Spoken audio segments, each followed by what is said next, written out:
साथियों, आज हमारे देश के महान सपूत और देश के अग्रणी नेता और देशभक्त सुभाष चंद्र बोस का जन्मदिन है। तो इस अवसर पर हमें उनके जन्मदिन का, उनके विचारों को हमें जानना बहुत ज़रूरी है कि आखिर सुभाष चंद्र बोस क्या चाहते थे और किस प्रकार उन्होंने देश ही नहीं भारत के बाहर जाकर के, जापान में जाकर के उनके सहयोग से, जर्मनी के सहयोग से आज़ाद हिंद फौज की स्थापना किया और हमारे देश को स्वतंत्रता कराने में अग्रणी रहे। इतना ही नहीं, यदि भारतीय राष्ट्रीय कांग्रेस के अध्यक्ष और नेतृत्व सुभाष चंद्र बोस के हाथ में होता तो संभव है कि 1947 के बजाय 1937 में ही हमारा देश आज़ाद हो गया होता। लेकिन शांति के प्रतीक महात्मा गांधी जी और नेहरू जी, इन्होंने इनका एक नहीं चलने दिया। क्यों कि ये तो थे जो सिर्फ अंग्रेजों के पिट्ठू थे और सत्ता का हस्तांतरण चाहते थे। आगे देखिए वीडियो में, आपको मैं उनके आज़ाद हिंद फौज के गाने और उनके सैनिकों के बारे में दिखाता हूँ। उसके बाद आपको विस्तार से इसके बारे में मैं चर्चा करूँगा। जय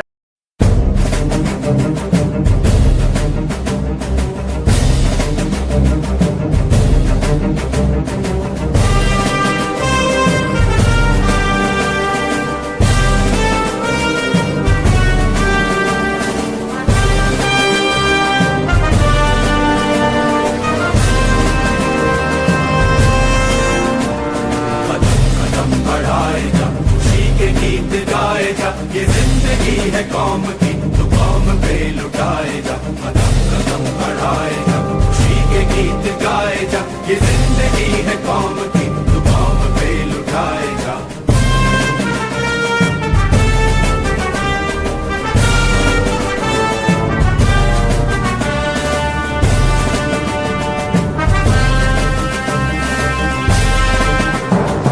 शेरे हिंद आगे बढ़, मरने से फिर भी तू न डर, उड़ा के दुश्मनों का सर, तुझे वतन बढ़ाए जा। तू शेरे हिंद आगे बढ़, मरने से फिर भी तू न डर, उड़ा के दुश्मनों का सर, तुझे वतन बढ़ाए जा। कदम कदम बढ़ाए जा, खुशी के गीत गाए जा।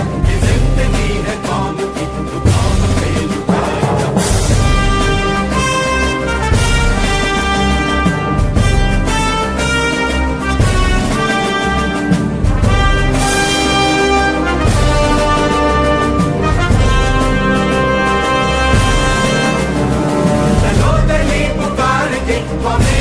संभाल के लाखिले पे गाड़ के लहराए जा, लहराए जा। चलो दिली पुकार के हमें निशान संभाल के लाखिले पे गाड़ के लहराए जा, लहराए जा। कदम बढ़ाए जा, खुशी के गीत गाए जा। ये जिंदगी है कौम की, तो कौम पे लुटाए जा। कदम कदम बढ़ाए जा, खुशी के गीत गाए जा। ये जिंदगी है कौम की, तो कौम पे लुटाए जा।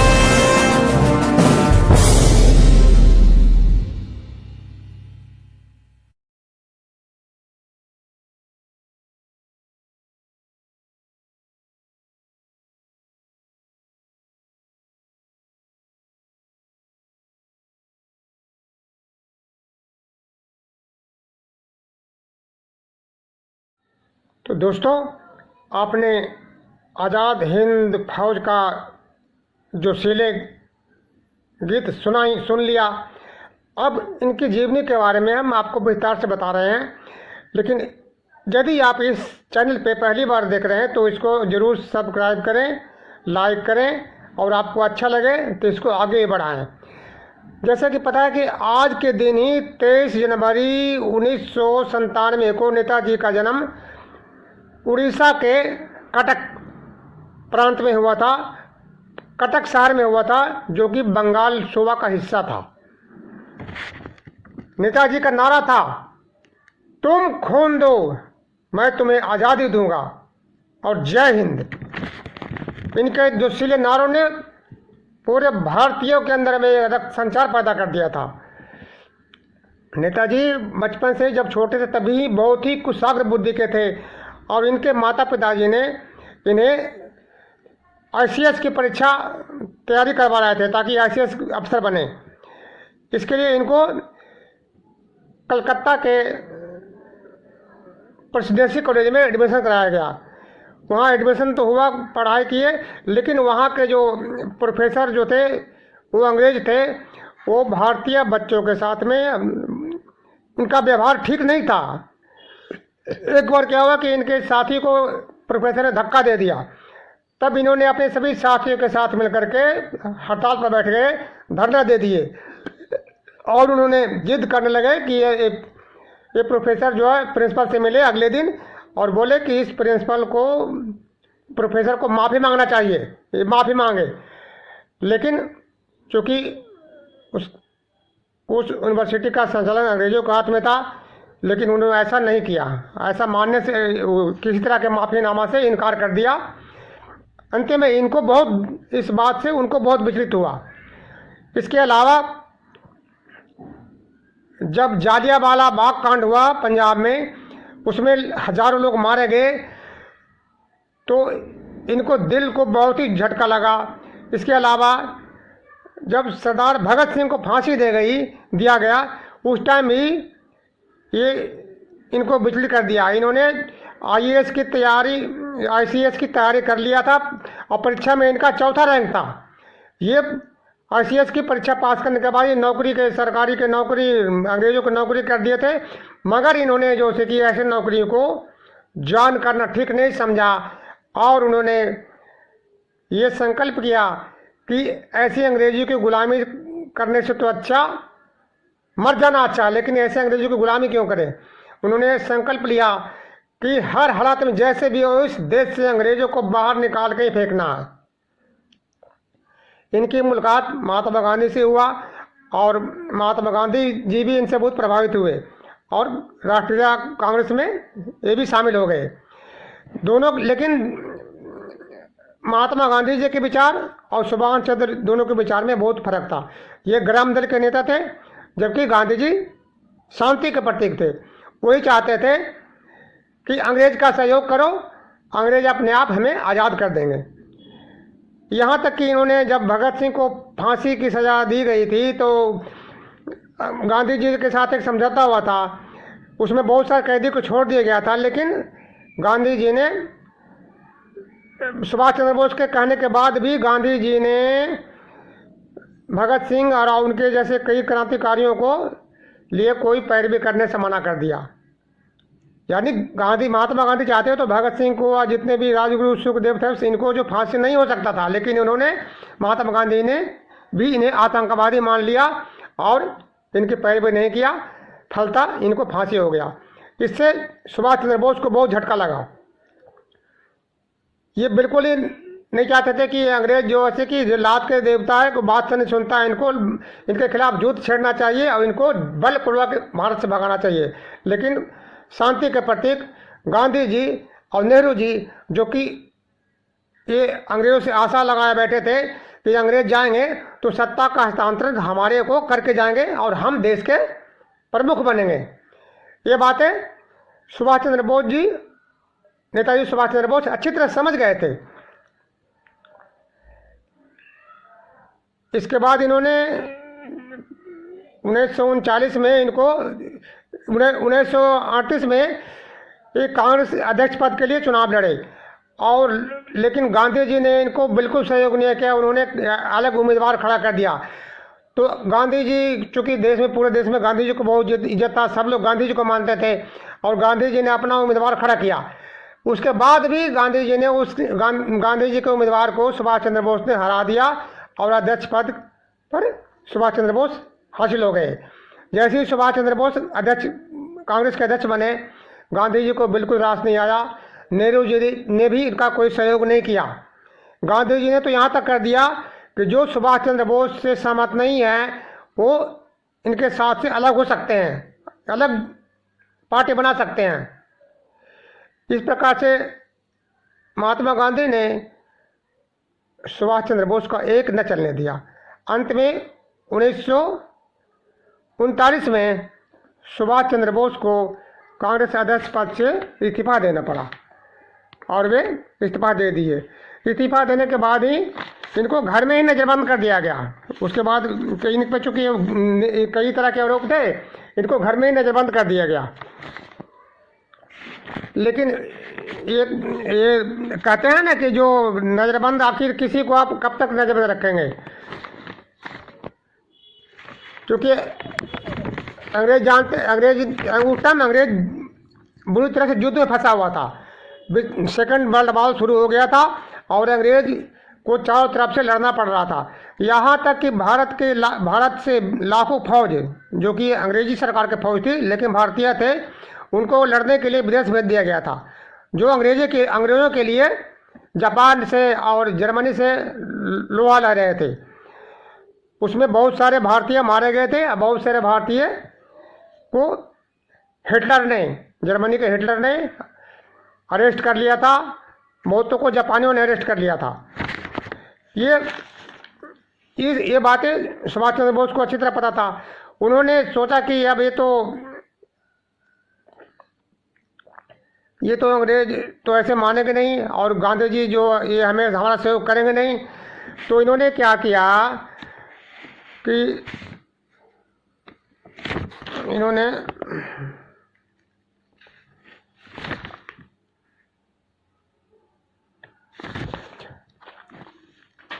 ये जो कलकत्ता में जो नजरबंद थे, तब नजरबंद से किसी न किसी तरह से अंग्रेजों के आंख में धूल झोंक करके और अफगानिस्तान के रास्ते ये जापान पहुंच गए। और उन्होंने जाके जापान पहुंचे। पहले जर्मन गए। जर्मन जा कर के हिटलर, जिससे कि कोई बात करने की और उसका विरोध करने की हिम्मत नहीं कर सकता था, ये हिटलर से मदद मांगने के लिए जर्मन गए और उन्होंने हिटलर को ये समझाने की कोशिश किया कि तुमने जो लाखों भारतीय फौज को अरेस्ट कर रखे हो, कब्जा कर रखे हो, और वो चूँकि वो तुम्हारे खिलाफ ही लड़ रहे थे, तो इस फौज को आप हमें दे दो, हमारे हवाले कर दो और इसी फौज को लेकर के हम आपके लिए अंग्रेज़ों से युद्ध लड़ेंगे, अपने देश को भी मुक्ति कराएंगे और अंग्रेज़ों को भगाने के लिए आपके तरफ से हम युद्ध लड़ेंगे। ये बातें हिटलर को तो जचा, लेकिन वो ये चाहता था कि अंग्रेज़ों के बजाय सोवियत रूस से युद्ध के मैदान में इनको उतारना चाहता था। लेकिन इनको ये बातें पसंद नहीं आया और वहाँ से वापस ये जापान आ गए। जापान से इन्होंने सहयोग किया। जापान में इन्होंने जापानियों को बताया कि भाई जापान में भी करीब 60,000 आज़ादी फौज थे जो वहाँ पर उनके कैद में थे। भारतीय सैनिक थे जो उनके जापान के कैद में थे।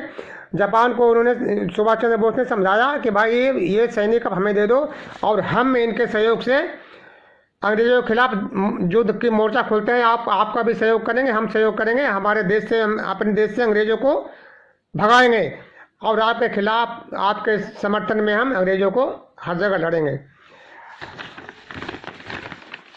अंत में जापान ने नेताजी सुभाष चंद्र बोस का सम्मान किया और उनकी बात पर उन्होंने अमल किया। इस प्रकार से 1941 में इंडियन लीग की स्थापना किया, लेकिन इंडियन लीग की स्थापना किया था। फिर बाद में वो सिंगापुर आ गए। सिंगापुर आकर के, जो कि जापान के कब्जे में था, और उन्होंने जून 1943 में टोक्यो रेडियो से भारत की स्वतंत्रता की घोषणा की। उन्होंने ये साफ स्पष्ट कर दिया कि अंग्रेज से ये आशा करना कि वे भारत को स्वयं स्वतंत्र कर देंगे, ये हमारी बहुत बड़ी भूल है। हमें भारत के बाहर से और भारत के अंदर से भी देश की स्वतंत्रता के लिए अंग्रेजों के खिलाफ युद्ध छेड़ देना चाहिए। उन्होंने पहली बार जापानी रेडियो से उन्होंने घोषणा किया। उनको ज़बरदस्त समर्थन मिला और अंत में और भी वहाँ पर हमारे जो आज़ाद हिंद फौज के पहले से ही कुछ लोग तैयार थे, उन्होंने अपने आज़ाद हिंद फौज के और कई देशों के सहयोग से, भारतीयों के सहयोग से, म्यांमार और कई देशों की जनता के सहयोग से उन्होंने आज़ाद हिंद फौज का गठन किया। और उनका मकसद था इस फौज को लेकर के जापान के सहयोग से और अंग्रेजों को बाहर निकालना।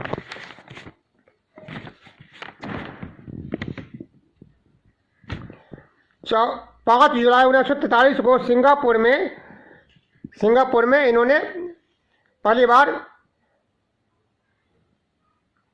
भारतीय फौज को संबोधित किया। ये जो 60,000 सैनिक थे, जो अंग्रेज और भी सैनिक थे, जो सुभाष चंद्र बोस के साथ आ गए और इनका नेतृत्व सुप्रीम कमांडर सुभाष चंद्र बोस ही थे। इसके बाद इनको अपनी सेना को कई ब्रिगेड में बांट दिया। इनके कई मंत्री भी बनाए गए और पहली बार जो है कि सिंगापुर में आज़ाद हिंदुस्तान का ये प्रमुख बने। आज़ाद हिंदुस्तान, लेकिन मतलब वो था टेम्पररी था, अस्थायी भारत सरकार के प्रमुख बने। और जापान ने अंडमान और निकोबार द्वीप समूह जो कि जापान ने कब्जा कर रखा था, वो नेताजी को हवाले कर दिया। इस प्रकार से जापानियों के साथ मिल करके उन्होंने दिल्ली चलो का नारा दिया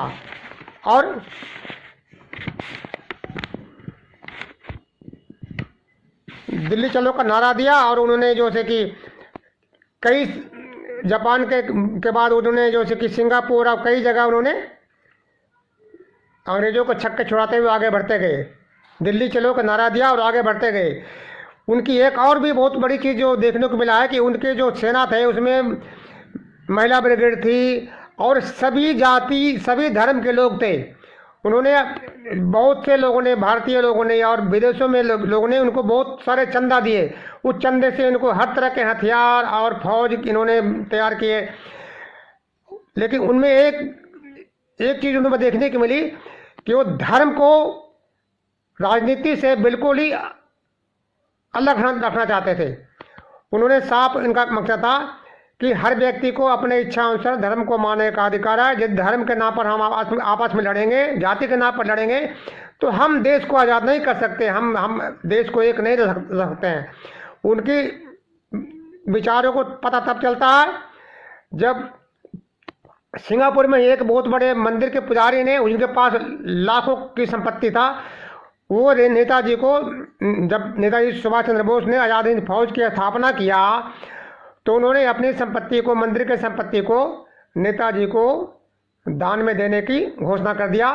और उन्हें नेताजी को संदेश भिजवाया कि आप अपने किसी सैनिक को या कमांडर को भेजें, मैं अपनी संपत्ति सारा भारत की आज़ादी के लिए, आपके नेतृत्व में भारत की आज़ादी के लिए मैं आपको सौंप रहा हूँ। नेताजी ने अपने एक सैनिक को मंदिर में भेजा वहाँ से धन प्राप्त करने के लिए। लेकिन वो जो व्यक्ति था वो हिंदू नहीं था बल्कि मुसलमान था। इस पर उस मंदिर के पुजारी ने, पंडितों ने उनको वापस कर दिया कि नहीं, हम किसी गैर हिंदू को चंदा नहीं देंगे। ये बात उन्होंने जाकर के सुभाष चंद्र बोस को बताया।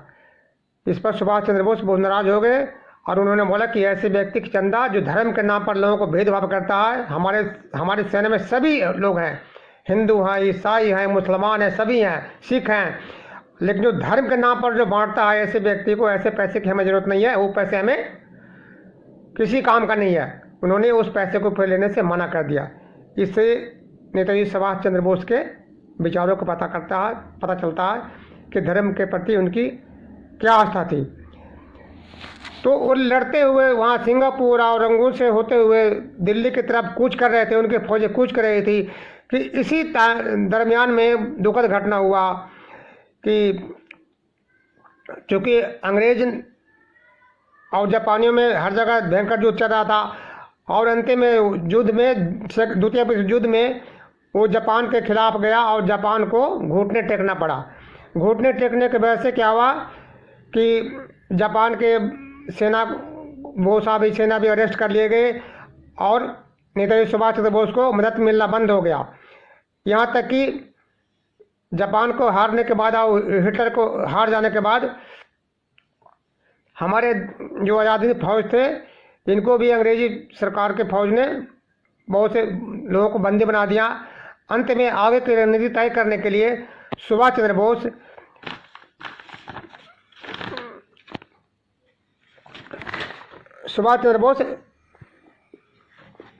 जापान जा रहे थे, टोक्यो जा रहे थे कि रास्ते में इनको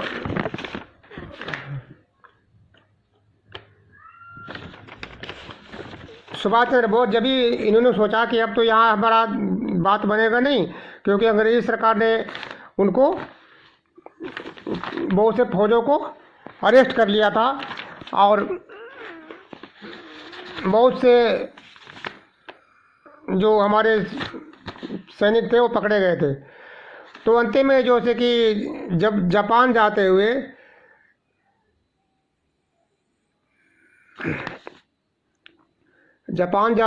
ताइवान के ऊपर से जब इनका विमान गुजर रहा था तो बताते हैं कि उसका एक्सीडेंट हो गया और उसी समय इनकी दुखद मृत्यु हो गई। हालांकि ये जो इनकी मृत्यु है तो बहुत ही विवाद का विषय है, क्योंकि पहले तो जापान सरकार ने घोषणा किया था कि मृत्यु हो गई, लेकिन बाद में जब उन्हें जांच किया तो पता चला कि हमारे उस समय वहाँ पर किसी तरह कोई सिंगापुर में एक्सीडेंट नहीं हुआ है। और इस पर संभव है कि किसी दुश्मन देश ने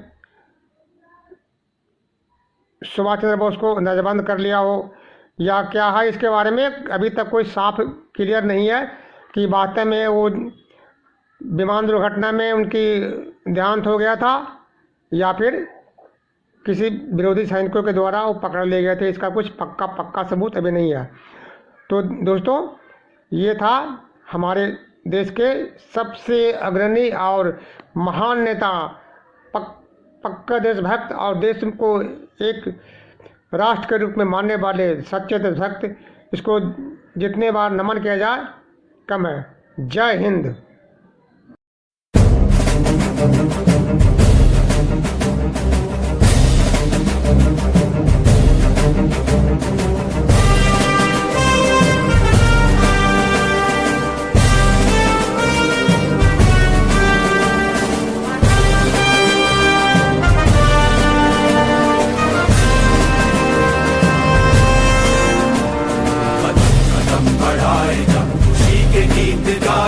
ये जिंदगी है कौम की, तो कौम पे लुटाए जा, कदम कदम बढ़ाए जा, खुशी के गीत गाए जा। ये जिंदगी है कौम की, तो कौम पे लुटाए जा।